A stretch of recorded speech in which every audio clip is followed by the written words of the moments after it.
Globalization consists of a system of interlinked markets and economies.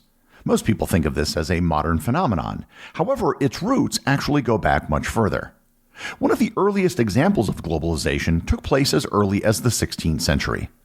The Spanish Empire had a globe-spanning operation that linked together 3 continents and several of the world's greatest civilizations. Learn more about the Manila Galleons and the Spanish system of globalization on this episode of Everything Everywhere Daily.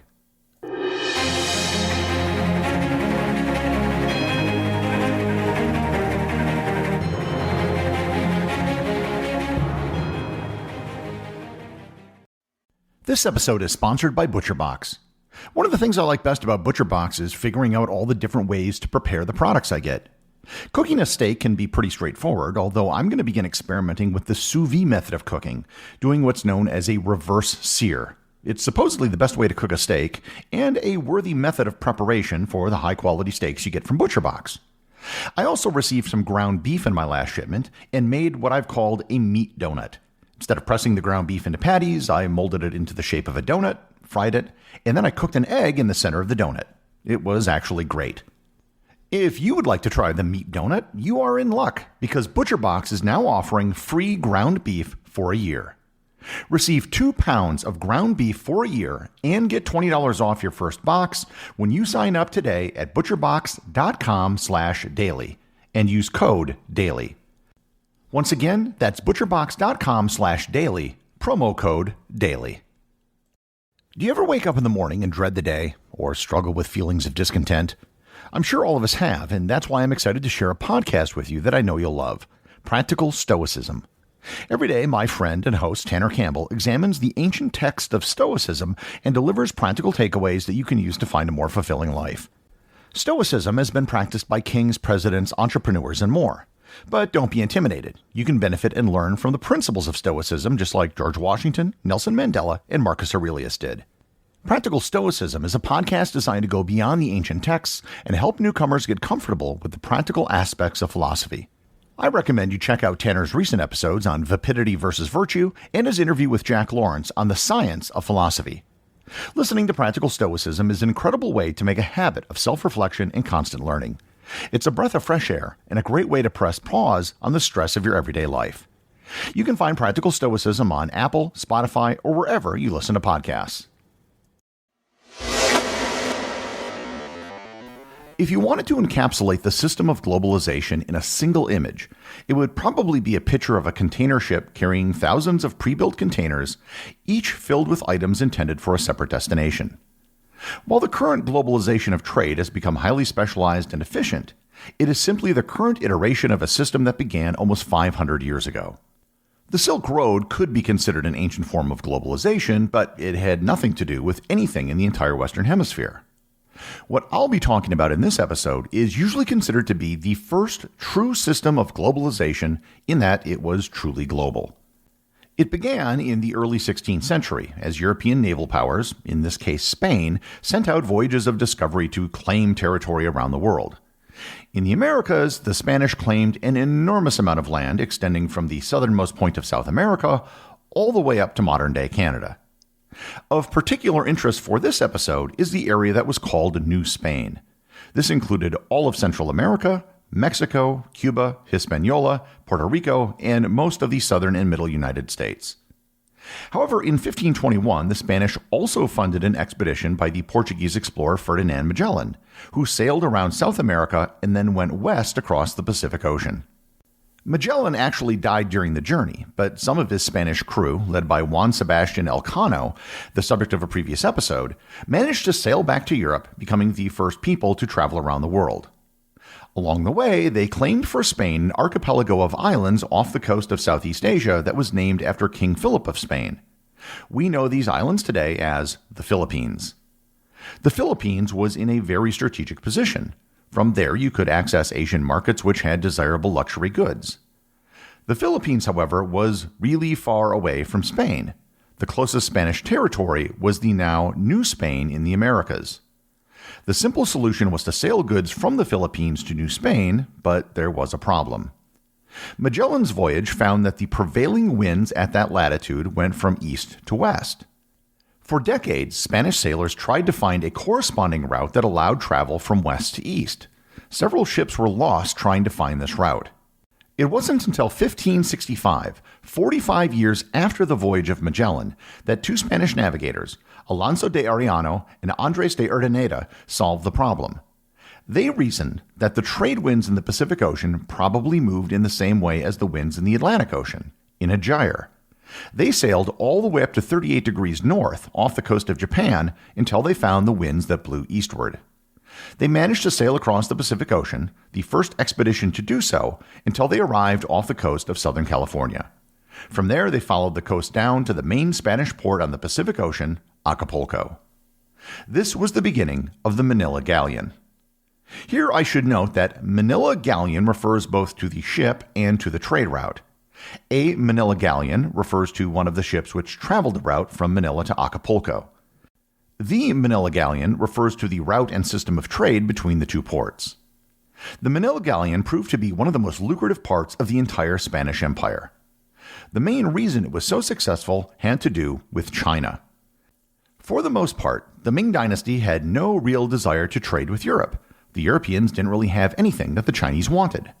However, there was one major exception, and that was something that Spain was producing in large amounts: silver.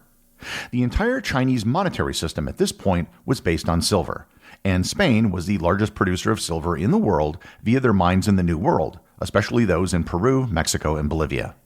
Chinese merchants sailed to Manila from southern China, bringing with them a host of luxury products which were found only in Asia. This included Chinese-produced items such as silk, porcelain, and jade. However, items from all over Asia found their way to Manila, including lacquerware from Japan, spices from Indonesia and Malaysia, cotton and rugs from India, and a host of other products. Ships laden with goods from Asia would then make the trip only once or twice per year across the Pacific. These ships were prime targets for pirates given the value of what they were carrying, so they were heavily protected. During the entire 250-year history of the Manila Galleon, only 4 ships were ever captured. The entire trip from Manila to Acapulco took about 4 months. Much of the early exploration of California was in support of the Manila Galleon. The port of Monterey was established in California as the first port the galleons reached after crossing the Pacific. It took about 2 months and 3 weeks in the open ocean to reach Monterey from Manila. There, ships could get provisions before beginning the journey south. Another port established to support the Manila Galleon was San Diego. The galleon ships would return to Manila with goods that mostly originated from the Americas. Silver was the most important product, but they also shipped back tobacco, coca, corn, sweet potatoes, and tomatoes, as well as some products from Europe and Africa, including olive oil and wine. Because the Spanish government limited the number of ships that could travel the route every year, and because the voyage was so long, there was an incentive to make the ships as large as possible. The Spanish galleons were the largest wooden European ships of the era. The Manila Galleons were all constructed in Manila. Each ship required approximately 2,000 trees for construction. And the crews of the ships consisted of a mix of Spanish, Mexican, and Filipino sailors. Once goods got to Acapulco, then what? For the most part, the journey was only halfway complete. From Acapulco, products would then travel overland by mule train to Spain's primary port on the Atlantic, Veracruz. Once in Veracruz, they would once again be loaded into galleons, and they would repeat the process, this time sailing to Spain. On the Atlantic side, these were known as treasure fleets. As with the Manila Galleon, the treasure fleets would only sail once or twice per year in heavily armed armadas. Goods from all the Spanish colonies would be sent to Veracruz or Havana, where they would join the treasure fleet to sail to, usually, the port of Cadiz. If you ever wondered why treasure hunters search for lost Spanish galleons, it's because they carried so much stuff, not the least of which was gold and silver. Collectively, the Pacific Manila Galleon and the Atlantic Treasure Fleet served as one of the greatest conveyor belts of goods from Europe to the Americas to Asia and back for a period of 250 years. Now you might be wondering, wouldn't it have just been easier to sail around Africa? You could avoid the entire land crossing in Mexico this way. The reason had to do with the Treaty of Tordesillas, which was signed in 1494 between Spain and Portugal. The treaty divided the world outside of Europe between Spain and Portugal and reserved the trade route around Africa for Portugal. For the most part, Spain and Portugal both honored the treaty, but the rest of Europe, particularly France, England, and the Netherlands, completely ignored it. There were several things that led to the end of the Manila Galleon system.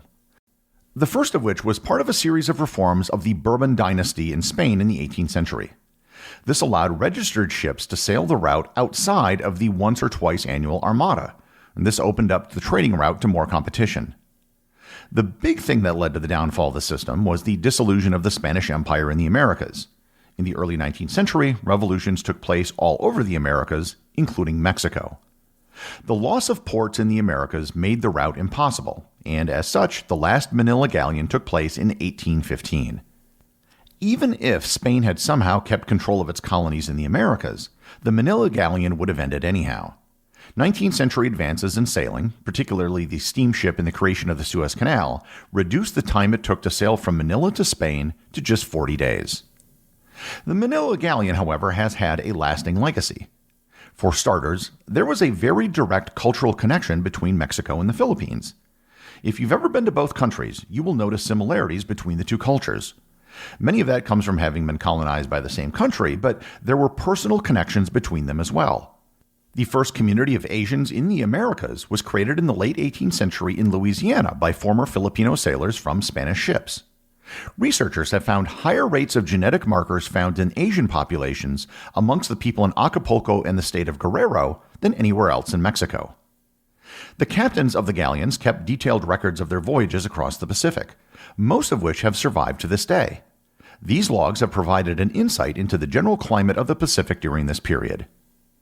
One mystery surrounding the Manila Galleons was that their route would have taken them right past Hawaii for almost 250 years. Yet, there was no recorded contact between the Spanish and Hawaiians during that entire time. The Spanish recorded finding Guam, the Marianas Islands, Micronesia, and a host of other, much smaller islands in the Pacific. How was it that they never managed to come across the biggest island chain?